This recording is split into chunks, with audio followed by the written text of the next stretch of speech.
قد لمعت عيناه بالعزم انتفضت يمناه في هدوء الليل.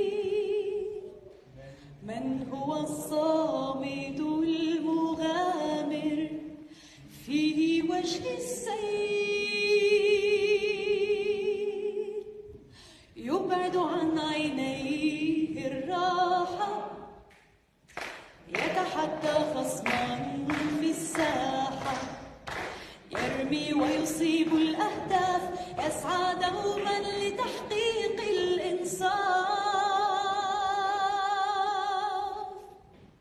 وخيال أبيه في الأحلام يوقظ في القلب الحساس حب الخير لكل الناس مهما كان الثمن من الصعاب. سيظل البطل